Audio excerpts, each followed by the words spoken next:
Kisah wanita paling ibu. Kisah wanita paling berharga bagi baginda kita Nabi besar Muhammad sallallahu alaihi wasallam. Kisah istri Nabi kita Muhammad sallallahu alaihi wasallam yang pertama. Sengaja tak kujadikan sebagai kisah di awal agar bekasnya lebih terasa di dalam hati kita untuk kita bawa pulang. Khadijah bintu Khuwailid.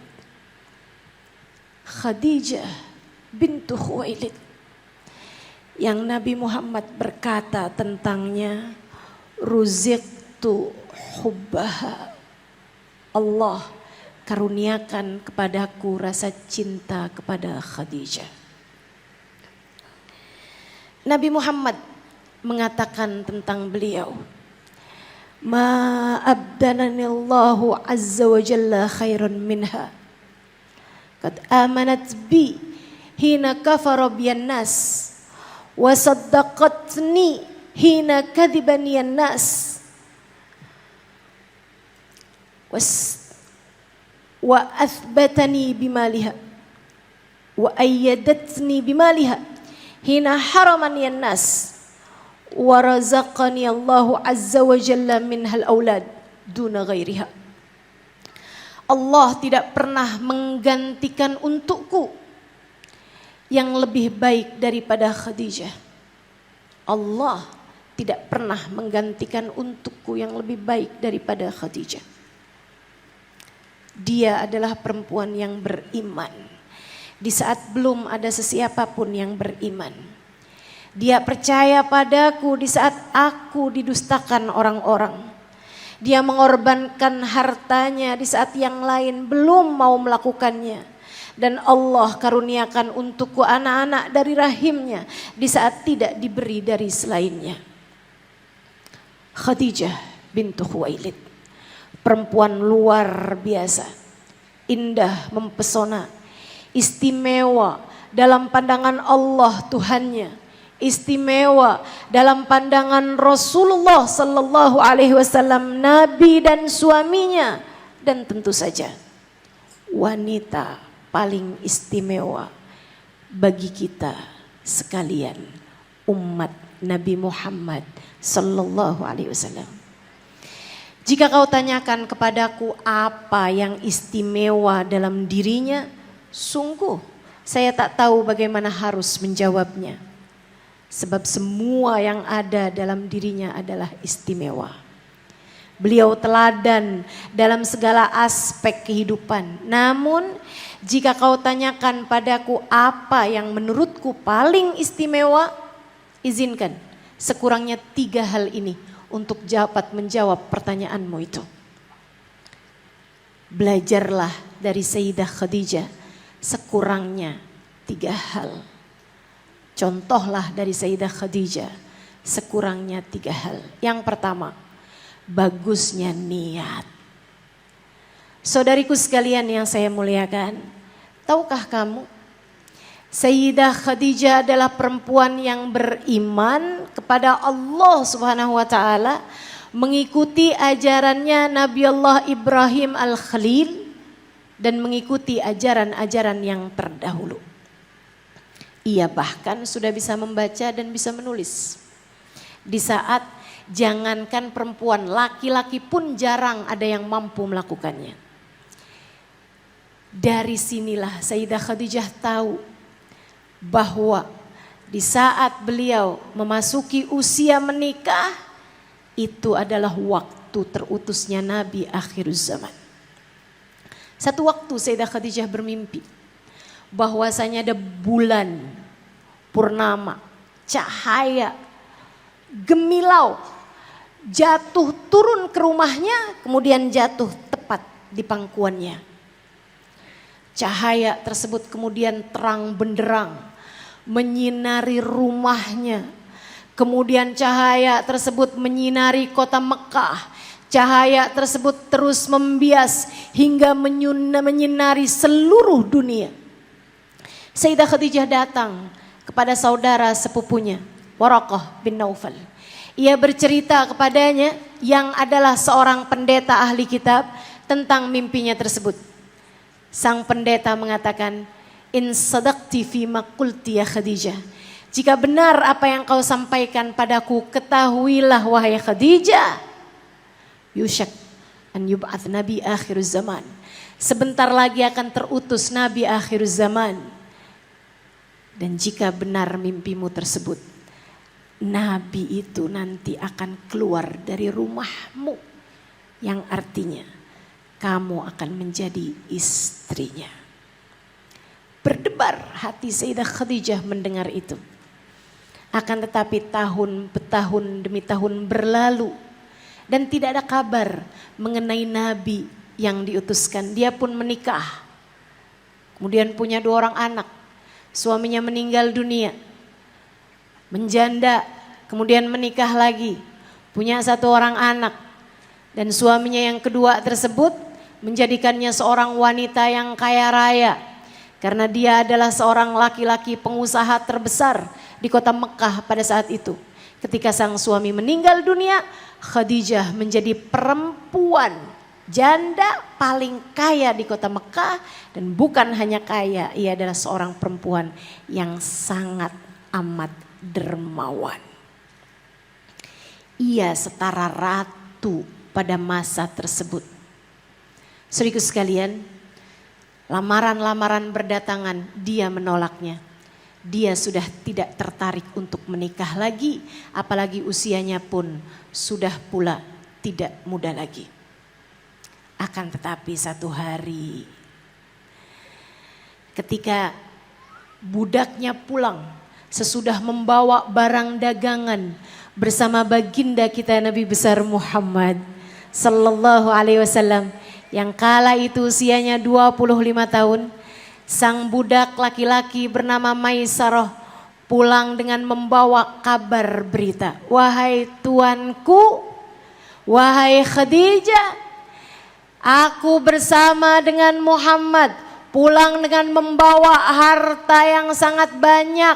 Perdagangan kita laku keras.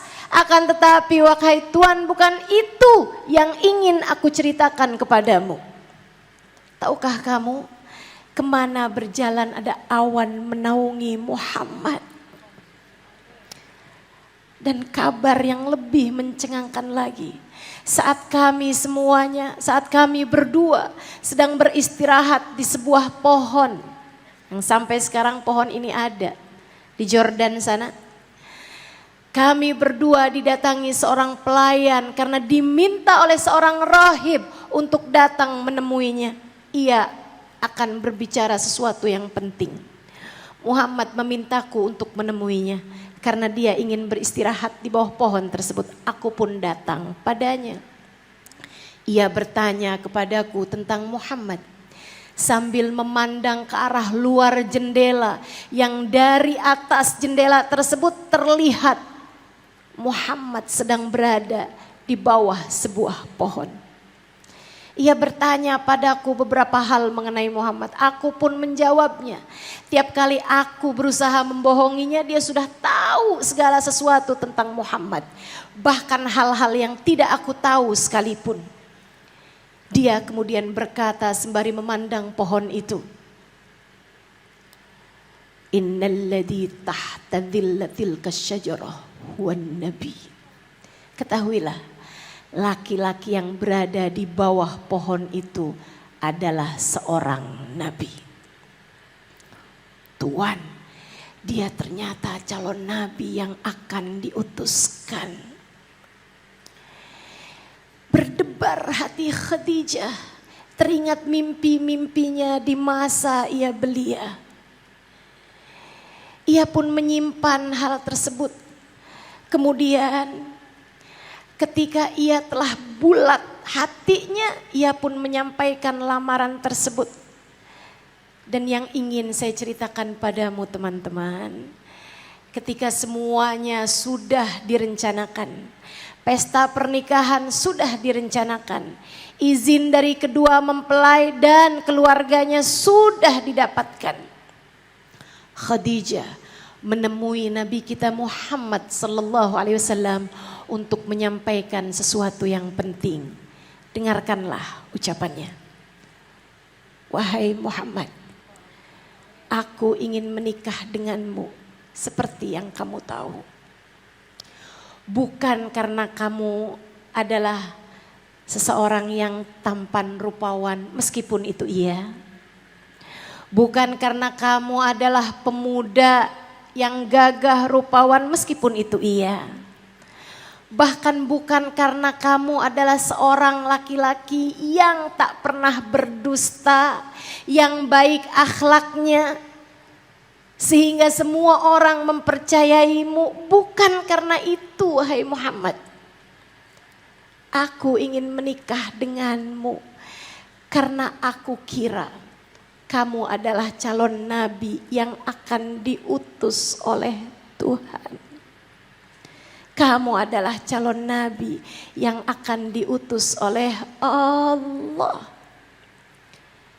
Wahai Muhammad, aku berharap dengan aku menikahimu, engkau dapat membawaku menuju Allah. Aku berharap jika aku menikah denganmu, engkau tidak menyia-nyiakanku dan membawaku menuju Allah. Bawalah aku menuju Allah, wahai Muhammad, yang kelak akan mengutusmu. Khadijah menikah dengan Nabi Muhammad karena Allah. Bukan karena mengharapkan diperlakukan dengan baik, karena memang Nabi Muhammad orang baik. Bukan karena berharap diperlakukan dengan penuh cinta, karena Nabi Muhammad sejatinya memang seseorang yang penuh cinta. Bukan. Ia ingin menikah dengan Nabi Muhammad karena ingin agar di saat Nabi Muhammad menjadi seorang Rasul, Khadijah dibawa menuju Allah. Khadijah dibawa menuju Allah. Khadijah menginginkan Nabi Muhammad karena Allah. Khadijah menginginkan Nabi Muhammad bukan karena Nabi Muhammad, melainkan karena Allah. Jika dalam hidup kamu bisa belajar hal ini, ku sampaikan padamu bahwa hidupmu akan berlimpahan berkah. Ku sampaikan padamu bahwa hidupmu akan penuh dengan kebaikan-kebaikan. Ku sampaikan padamu sebab innamal a'malu binniyat wa innamal likulli imri'in ma nawa. Setiap perbuatan tergantung dari bagaimana niatnya, dan setiap orang hanya akan diberi sesuai dengan niatnya.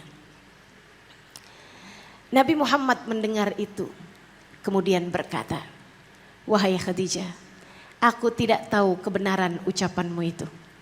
Saya tidak tahu apakah saya akan menjadi seorang nabi seperti persangkaanmu, ataukah tidak sesuai dengan persangkaanmu. Akan tetapi ku sampaikan padamu, wahai Khadijah, jika aku kelak menjadi seorang nabi, aku tidak akan meninggalkanmu. Namun jika aku ternyata bukan seorang nabi seperti yang kau kira, aku yakin Allah yang kamu ingin menikah denganku karenanya tidak akan menyia-nyiakanmu. Jika aku seorang nabi, aku tak akan meninggalkanmu, wahai Khadijah. Jika aku bukan seorang nabi, kamu kan menikah denganku karena Allah. Aku yakin Allah yang kamu menikah denganku karenanya, dia tidak akan menyia-nyiakanmu. Subhanallah. Subhanallah. Saudariku sekalian, Nabi sangat faham bahwa sesuatu jika dikerjakan karena Allah dan untuk Allah tak akan pernah sia-sia. Kamu, jika kamu menikah karena Allah, entah suamimu akan mencintaimu, entah Allah langsung yang akan mencintaimu karena kamu menikah. Karenanya Dia yang tidak akan pernah menyia-nyiakanmu. Apapun jika dilakukan karena Allah, tak akan pernah berujung kecewa. Karenanya jika kamu dalam hidupmu berjumpa kecewa, lihatlah niatmu. Jangan-jangan selama ini kamu meniatkannya bukan karena Allah. Ingat itu. Jika kamu hadir di majelis ini karena Allah, kamu tak akan kecewa meski duduk dimanapun. Jika kamu melakukan segala sesuatu karena Allah, kamu tak akan pernah merasakan kecewa. Sebab Allah lah langsung yang akan memberikan balasannya untukmu. Maka lillahi dama wattasal wa maka li ghairillahi inqata'a wa fasal. Segala sesuatu jika dikarenakan Allah melakukannya, maka akan berkesinambungan dan akan bertemu dengan hasilnya. Akan tetapi jika kamu melakukannya tidak karena Allah, akan terputus dan tidak akan berjumpa dengan hasil yang diharapkan. Kita ingin berujung dengan surga. Kita ingin berujung dengan jumpa kelak di hari akhirat nanti dengan sang baginda. Karenanya di dalam hidupmu di dunia pastikan perbaharuilah niatmu, perbaikilah niatmu, baguskanlah niatmu, bikin indah niatmu itu. Untuk segala macam hal yang kamu lakukan, pastikan kamu melakukannya hanya karena Allah. Pastikan kamu melakukannya hanya karena tahajud, karena sedekah, karena sholat sunnah, karena jangan baca Quran surat Ar-Rahman niat biar suami tambah sayang. Justru sebaliknya, sayangi suamimu karena kamu berharap Allah yang akan menyayangimu. Ganti, jangan li ajlin nas. Jangan karena siapapun, akan tetapi hanya karena insya. Hal kedua yang ingin kita pelajari dari Sayyidah Khadijah, ada 3 aja, adalah kedewasaan, pemikiran yang sangat matang, kebijaksanaan yang luar biasa. Saya akan bawakan untukmu 2 kisah. Yang pertama saat Nabi Muhammad SAW mendapatkan wahyu di Gua Hiro. Nabi Muhammad pulang dengan panik, berlari-lari, tubuhnya gemetar, mengetuk-ngetuk pintu. Kemudian Sayyidah Khadijah membukanya.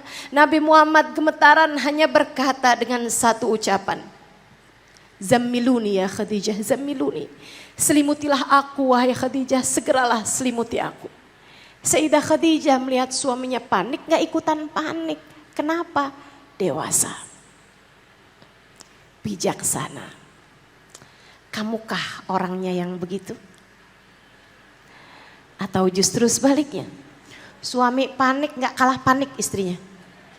Anak sakit, suami panik, istrinya lebih-lebih lagi. Suami panik, istri pingsan. Belajarlah kebijaksanaan dari Khadijah. Ia adalah perempuan matang. Ia tahu apa yang harus dilakukan. Ia tahu apa yang harus dilakukan. Iman membuatnya tenang dalam segala keadaan. Dipapahnya suaminya dengan penuh kasih sayang. Sampai ia dibaringkan di atas pembaringan. Diselimuti suaminya sesuai dengan perintahnya. Terus sampai suaminya tenang, ia buatkan mungkin kalau di kita semacam minuman-minuman hangat. Sampai kemudian ketika suaminya tenang tanpa ditanya, suaminya bercerita tentang apa yang terjadi baru saja ketika ia di Gua Hiro tadi. Seseorang datang padaku, wahai Khadijah. Ia kemudian mendekapku. Seraya mengatakan, ya Muhammad iqra. Wahai Muhammad bacalah. Aku bilang, ma'ana biqari, saya gak bisa baca. Ia mendekapku, wahai Khadijah, dengan sangat erat sampai aku pikir aku akan kehabisan nafas kemudian meninggal dunia. Ia kemudian melepaskanku. Ia berkata, ya Muhammad iqra. Wahai Muhammad bacalah. Aku kembali berkata, ma'ana biqari, saya gak bisa baca. Laki-laki itu kemudian mendekapku lebih erat lagi sampai aku pikir inilah dia waktunya aku akan segera meninggal dunia. Ia kemudian melepaskanku kembali dan berkata, iqra, bacalah wahai Muhammad. Tak ku tahu dari mana ia tahu namaku.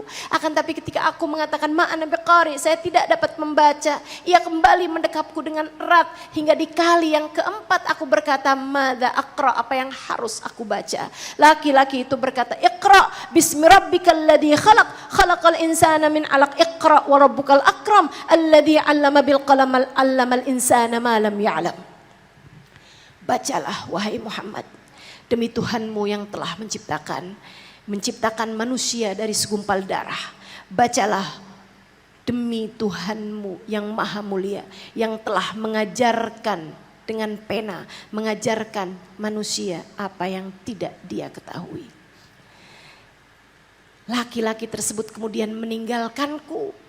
Aku gemeteran, kehabisan nafas. Namun ucapan tersebut seperti melekat di kepalaku. Aku segera keluar dari gua dan aku turun berlari-lari menuju rumah ini, wahai Khadijah. Sayyidah Khadijah mengatakan padanya, dan sampai engkau ketakutan sedemikian rupa, apa yang kau takutkan wahai Muhammad? Amin masin Yusuf, kamu takut makhluk halus mengganggumu? Nabi Muhammad mengangguk kemudian berkata, mithluka ya Muhammad la yuhzikallahu abada. Yang sepertimu wahai Muhammad tidak akan pernah dikecewakan oleh Tuhan. Yang sepertimu tak akan pernah dikecewakan oleh Allah wahai Muhammad. Innaka latasilur rahim wa innaka latakilul aitam wa innaka latukrid dhaif. Wahai Muhammad, bukankah engkau adalah orang yang senantiasa menjamu tamu? Bukankah engkau adalah orang yang selalu menyantuni anak yatim? Bukankah kamu adalah seseorang yang senantiasa berbuat baik kepada orang-orang miskin? Yang sepertimu wahai Nabi Muhammad tak akan pernah dikecewakan oleh Allah. Ucapan yang bijak luar biasa. Orang kalau lagi panik, kalau lagi sedih suka lupa siapa dirinya. Betapa Allah selama ini tidak pernah meninggalkannya. Betapa Allah selama ini selalu memuliakan dia, memanjakan kehidupannya. Dalam keadaan panik, ketika suamimu panik, orang di sekelilingmu panik, mereka perlu diingatkan tentang kebaikan-kebaikan dalam kehidupannya. Dalam keadaan sedih, seseorang perlu diingatkan dan dipuji-puji dengan kebaikan-kebaikannya. Khadijah sangat mengetahui hal itu. Keadaan yang kedua adalah di saat Sayyidah Khadijah sesudah Islam sempat hamil sekali lagi. Usia beliau sudah di atas 50 tahun. Tapi memang secara sains saya juga baru tahu. Sebagian perempuan di masa-masa menjelang menopause, sebagian perempuan justru berada dalam masa yang sangat-sangat subur. Hati-hati para nenek-nenek.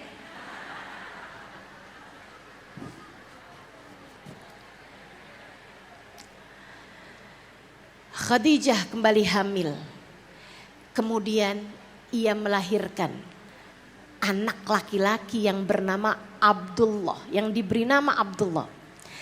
Dapat julukan At-Thayyib At-Tahir, yang sangat wangi, menawan dan juga suci. Wajahnya sangat indah. Saudara sekalian, Sayyidah Khadijah menyusuinya. Dapat berbulan-bulan, masih lagi disusuin, anak tersebut sakit kemudian meninggal dunia. Sedih tentu saja. Ia adalah anaknya Sayyidah Khadijah yang dilahirkan sesudah Islam. Saudaraku sekalian, sesudah hadirnya Islam, sesudah turunnya wahyu, ada masa Nabi Muhammad masuk ke dalam kamar yang di sana terdapat Sayyidah Khadijah. Nabi Muhammad mendapati Sayyidah Khadijah sedang menangis terisak-isak. Khadijah, tenangkanlah hatimu. Semua adalah takdir dari Allah Subhanahu wa taala. Sayyidah Khadijah menjawab, aku tahu wahai Rasulullah. Hanya saja aku sedih karena bahkan rezekinya masih mengalir dari tubuhku. Air susuku masih mengalir untuknya dan dia telah tiada wahai Rasulullah. Nabi kemudian berkata, tahukah Khadijah, anak kita sekarang sudah berada di dalam surga dan untuknya telah digantikan seorang perempuan yang menyusuinya wahai Khadijah. Jika kau mau, aku bisa meminta kepada Allah untuk memperlihatkannya kepadamu sebagaimana Allah telah memperlihatkannya kepadaku sekarang. Nabi dikasih lihat sama Allah anaknya yang sedang berada di dalam surga dan sedang disusui oleh perempuan di surga. Khadijah ditanya, jika kamu mau saya bisa memperlihatkannya kepadamu wahai Khadijah. Kalau kamu yang jadi Khadijah, jawabanmu kira-kira apa? Boleh tiap hari enggak Rasul? Seenggaknya sampai selesai masa penyusuan gitu? Atau sampai dengan usia 5 tahun gitu? Tidak demikian dengan Sayyidah Khadijah. Sayyidah Khadijah menjawab, tidak perlu wahai Rasulullah.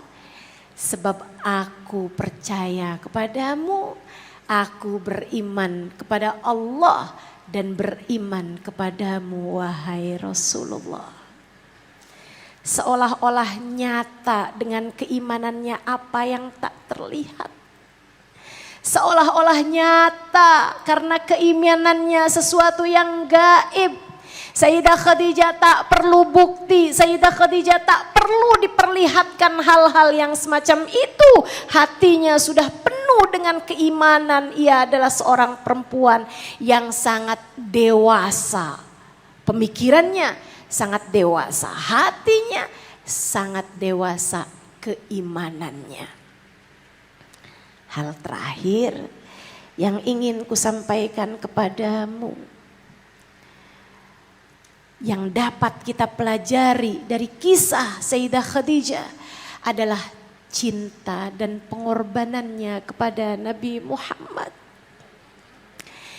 Sayyidah Khadijah menikah adalah seorang perempuan yang kaya raya, cantik jelita, dimuliakan bak ratu di kaumnya, akan tetapi menikah dengan Nabi Muhammad membuat Sayyidah Khadijah memberikan hartanya terus dan terus kepada Nabi kita Muhammad untuk tujuan dakwah hingga habis seluruh hartanya.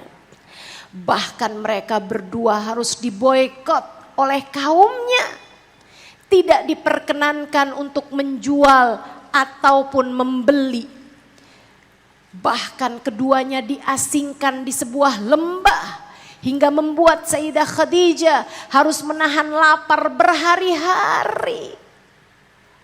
Hingga bahkan seperti kisahnya, kuntu amshi amyalan, saya harus berjalan bermil-mil jauhnya hanya untuk mencari daun-daunan hijau sekedar mengganjal lapar yang sudah tidak tertahankan. Keduanya harus mengganjal perut dengan batu berhari-hari lamanya. Hingga Sayyidah Khadijah diriwayatkan tinggal tulang berbalut kulit.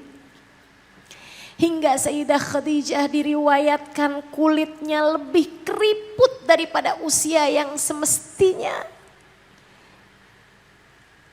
Saudariku sekalian yang saya muliakan, mereka berada di pengasingan bukan sehari, 2 hari, seminggu, 2 minggu, bahkan sebulan, 2 bulan, melainkan 2,5 tahun. Satu hari di masa-masa berat tersebut, Nabi Muhammad yang malam itu sudah nyaris tertidur bersama dengan Sayyidah Khadijah, ia duduk, dipandanginya istrinya, kemudian berkata, "Inni astahi minki ya Khadijah." Aku merasa malu kepadamu wahai Khadijah. Sayyidah Khadijah duduk, beliau tersenyum, kemudian berkata kepada suaminya, "Mengapa engkau harus merasa begitu wahai Rasulullah? Jangan merasa begitu wahai Rasul." Nabi kemudian berkata, "Aku ingat, aku menikah denganmu sedangkan engkau wanita yang kaya raya wahai Khadijah. Apapun untukmu tersedia. Namun kini, maafkan aku Khadijah. Bahkan untuk sekedar makan mengganjal lapar, kita tidak memilikinya. Aku malu padamu Khadijah. Aku menikah sedangkan kau adalah perempuan yang dimuliakan kaummu. Kini kita bahkan harus terasing di lembah ini wahai Khadijah.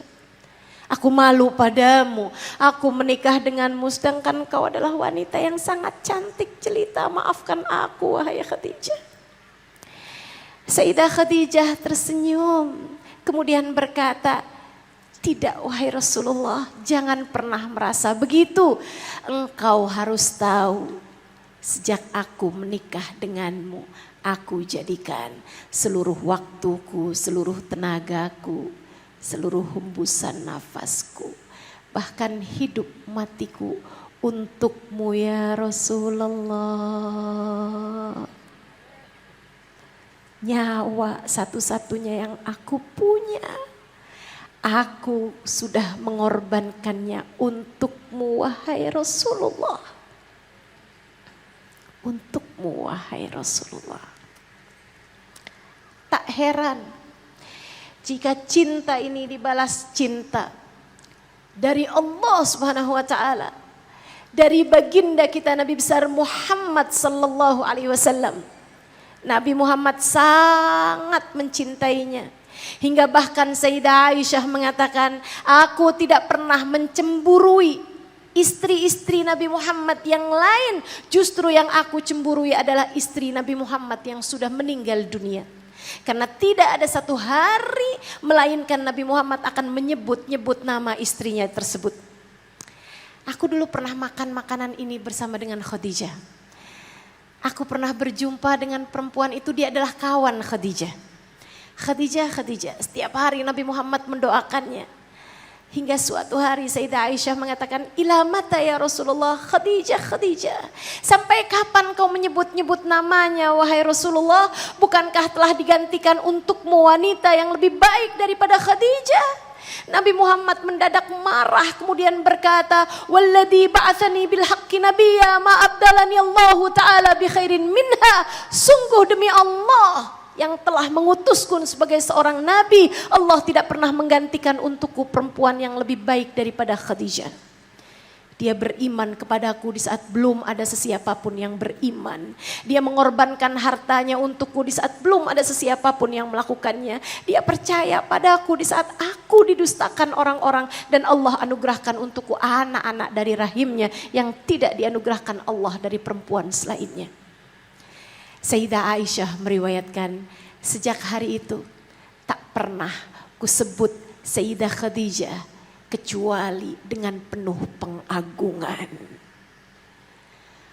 Saudariku sekalian yang saya muliakan, ia adalah perempuan paling tercinta di hati baginda Nabi besar Muhammad. Dan ia pun adalah perempuan di antara istri-istri Nabi Muhammad yang paling tercinta di sisi Allah. Dengarkanlah hadis yang diriwayatkan oleh Imam Bukhari. Kata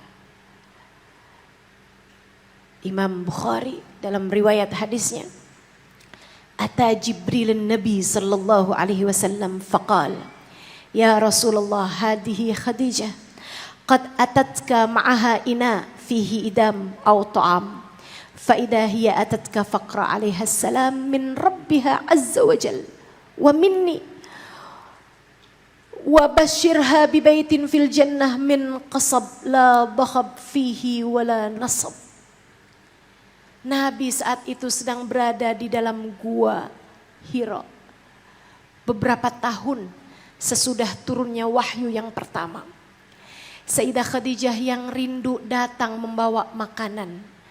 Ketika Sayyidah Khadijah masih di bawah, belum sampai di gua tersebut, Nabi Muhammad didatangi oleh malaikat Jibril.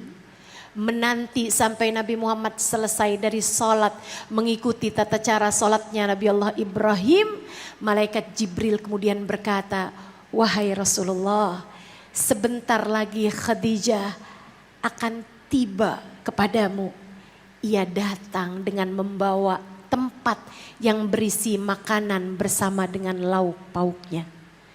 Wahai Rasul, apabila Khadijah datang, katakan padanya, Allah berkirim salam padanya.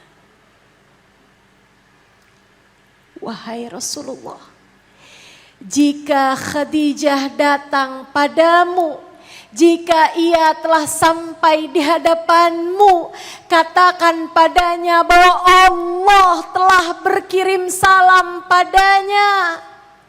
Allah berkirim salam padanya.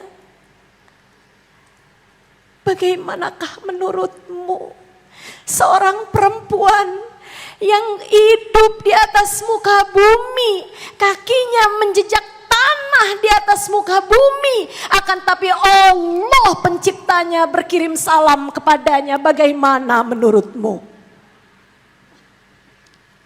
Allah berkirim salam kepadanya. Sampaikanlah hal itu, wahai Nabi Muhammad. Wa minni assalam.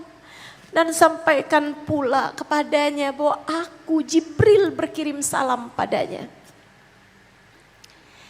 Katakan padanya, Allah sudah membangunkan untuknya sebuah rumah di surga. Dari batu permata. Di dalamnya tak akan ada lagi kesusahan, tak akan ada lagi kelelahan.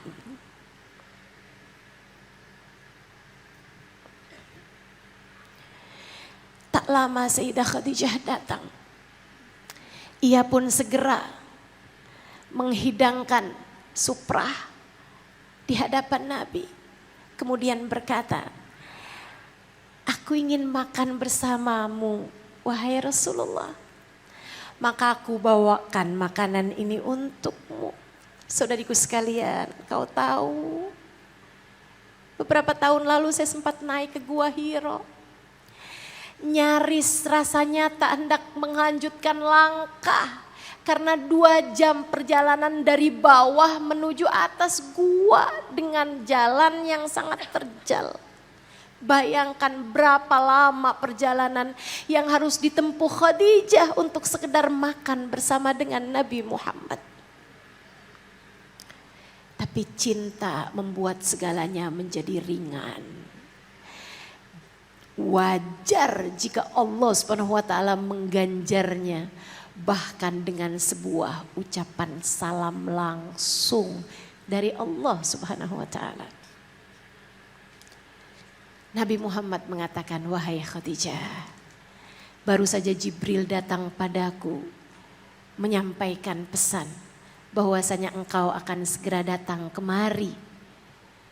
Dan Jibril berkata, agar aku menyampaikannya kepadamu, wahai Khadijah, Allah berkirim salam kepadamu. Dan malaikat Jibril pun berkirim salam kepadamu.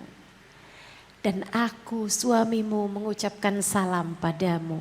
Assalamualaikum warahmatullahi wabarakatuh. Untukmu wahai Khadijah. Dan Allah menjanjikan untukmu sebuah rumah dari batu permata di surga. Di dalamnya tak ada lagi kelelahan, di dalamnya tak ada lagi kesusahan.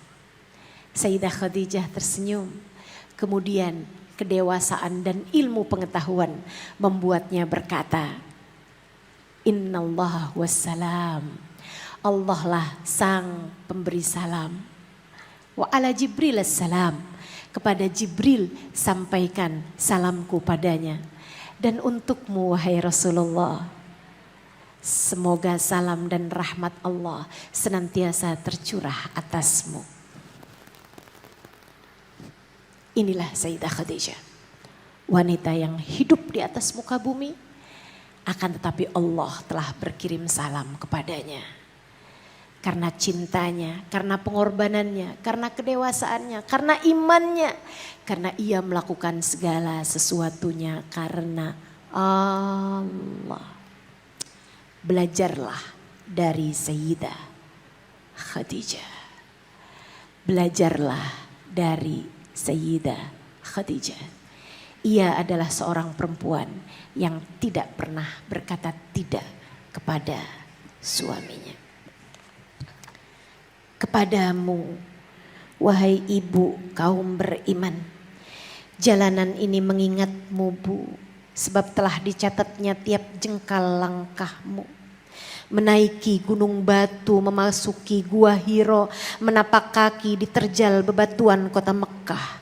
Matahari ini mengingatmu Bu, ia tulis tiap tetes peluhmu, ia rekam letih lelahmu, ia eja sakit, lapar, rintangan dan cacian yang kau rasa di jalanmu.